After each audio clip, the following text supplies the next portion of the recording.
Bonjour, j'espère que vous allez bien. Aujourd'hui, on va voir le modèle de puissance de notre automate. Donc, nous avons vu dans les premières vidéos, donc, l'architecture globale de notre automate à base de la carte Arduino. Donc, ici, on va se focaliser sur le module de puissance. Donc ici, qu'on voit ici, donc la carte Arduino va implémenter notre curve set. Ensuite, il doit y avoir un ensemble des actionneurs, un ensemble de charges. Ça peut être un vérin électrique, ça peut être un électrovat, ça peut être une machine tournante, un moteur asynchrone, bien une pompe, etc. Dans ce cas-là, on a besoin d'une carte d'interface qui va permettre de convertir notre commande qui vient de la carte Arduino, c'est souvent c'est 5 volts, 40 mA maximum, vers une commande puissante. Ça peut être une commande monophasée, triphasée, ça peut être un courant alternatif et un courant continu. On va voir dans cette vidéo deux cartes qui vont vous permettre d'interfacer votre carte Arduino avec une charge. Premièrement, on va voir la carte relais. Donc la carte relais, il est constitué d'un ensemble de relais. Un relais, c'est un organe électromagnétique, c'est un contact télécommandé. Donc ici, donc la carte relais, il dispose d'un ensemble des entrées de commande qui sont ici. Donc ici, ce sont les pins de commande. On sait ensuite, il y a du relais. Donc le relais ici, c'est un contact, c'est juste un interrupteur télécommandé. Donc il y a deux types de contacts. Il y a des contacts qui sont à une position, c'est-à-dire soit ouvert, soit fermé. Il y a un contact également qui sont deux positions, c'est-à-dire ici, donc il y a le premier contact entre le A et B et le deuxième contact entre le B et le C. Donc ici, donc, lorsque vous allez choisir votre carte relais, donc il faut faire attention. Est-ce que c'est une carte relais avec du contact de position ou bien juste un simple contact? Ça, c'est la première chose. Donc, la deuxième chose, c'est le type de la commande. Donc, les signaux de la commande. Est-ce que c'est un logique TTL 3,3 volts? Est-ce que c'est du 5 volts? Est-ce que du 2,5 volts? Etc. Dans notre cas, il faut que la carte relais soit compatible avec notre carte Arduino. Autrement dit, il faut une logique de 5 volts. Il y a également le type de la commande qu'on voit ici. Donc, il y a un ensemble de relais. Donc, la carte relais, il y a un ensemble de voies. Ici, on peut commander 8 relais. Donc, cette carte-là, donc, on peut commander 16 voies. Donc, c'est-à-dire, ça peut être 16 charges. Donc, en fonction, donc, le type de la commande, ça peut être une commande parallèle, c'est-à-dire pour chaque relais. Donc, il y a un pin digital par relais. Si on a, par exemple, 8 voies, on doit avoir 8 signaux, 8 sorties digitales. Donc, vous imaginez, par exemple, si on a une carte relais, si on a un système automatisme qui dispose, par exemple, de 32 sorties, dans ce cas-là, on aura besoin de 32 sorties digitales de la carte Arduino. Donc, on est vite limité par le nombre de sorties de la carte Arduino. Donc, il existe deux types de commandes. Donc, il y a la commande, par exemple, il y a la commande qui utilise un décodeur. Donc, il y a des cartes relais qui intègrent un décodeur.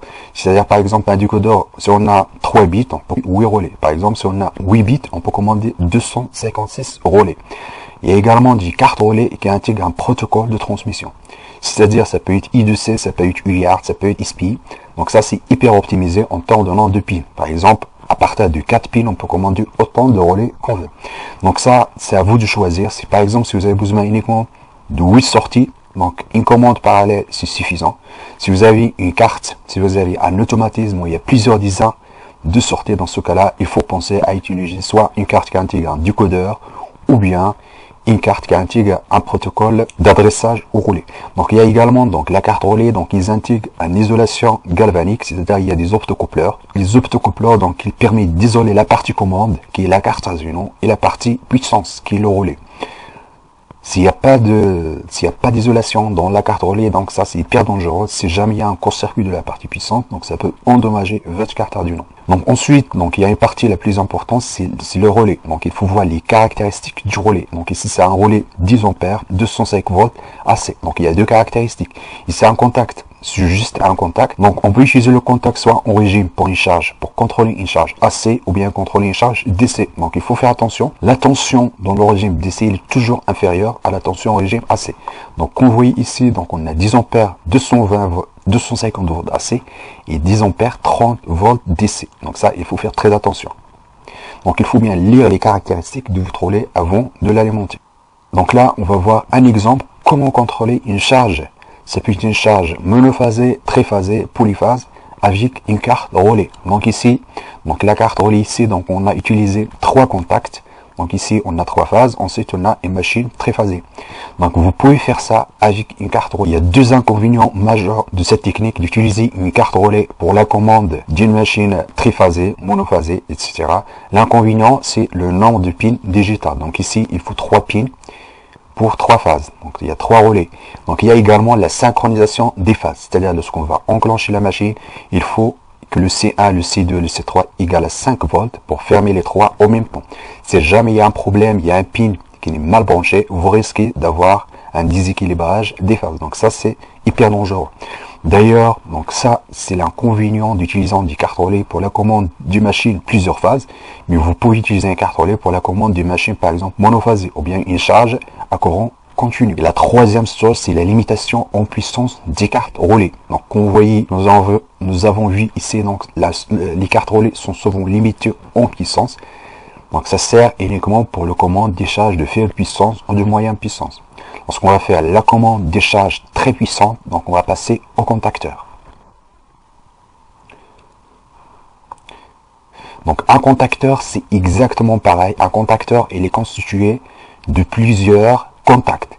Donc l'avantage d'utiliser des contacteurs, c'est ces contacts, ils se déclenchent d'une façon simultanée. C'est-à-dire, lorsqu'on va alimenter une bobine ici, donc il y a la bobine du contacteur, on va fermer les 3 contacts en même temps. Donc en revanche, donc l'inconvénient, donc le problème du contacteur, c'est la consommation du circuit du commande, autrement dit la bobine du contacteur.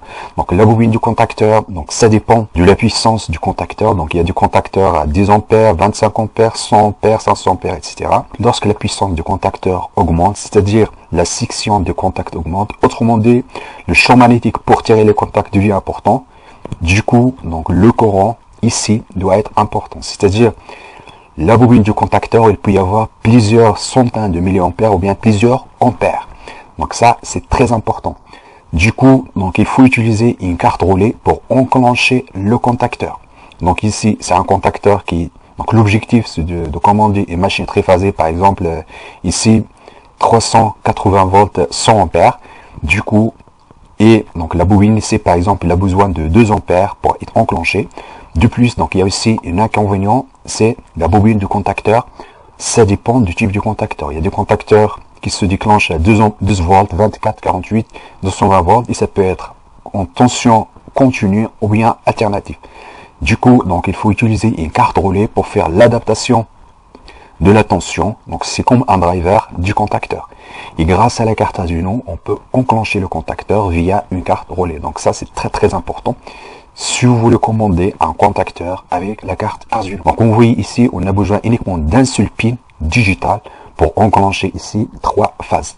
Donc il y a des contacteurs qui sont bipolaires, il y a 2 phases, 3 phases, 4 phases. Du coup, donc vous pouvez enclencher l'ensemble du contacteur en même temps. Donc une chose très très importante, c'est donc il faut faire attention, donc un contacteur ou bien une carte relais, ce sont pas des modules PWM, donc il faut jamais faire varier ici la commande ici d'une façon rapide. Donc un contacteur ou bien une carte relais, ce sont des organes télémécaniques. Donc le contact ici, donc il doit y avoir du frottement, il y a une durée de vie. D'ailleurs, dans le datasheet du contacteur, bien de la carte relais, il y a un nombre de cycles. Donc il y a un nombre de cycles par heure. Donc ici par exemple, donc j'ai pris une référence ici. Donc ici le classe 600, donc il ne faut pas dépasser 600 cycles par heure. De plus, donc le nombre de cycles illimité. Donc ça dépend. Donc le nombre de cycles, par exemple, à vide, c'est environ 1 million de cycles. Mais en charge, ça peut descendre à 100 000 cycles. Autrement dit, il faut jamais faire varier donc la commande ici de façon rapide, sinon votre contact sera vite détérioré. Donc il y a d'autres types de commandes rapides. Ça peut être une commande par des thyristors. Donc il y a 2 façons de faire pour la commande rapide, en utilisant soit des transistors, soit des thyristors, soit du circuit de puissance. On verra dans la prochaine vidéo qu'est-ce que c'est que la différence entre un capteur, un détecteur et un actionneur. On verra des exemples du module Arduino. Je vous remercie de votre attention et à la prochaine vidéo.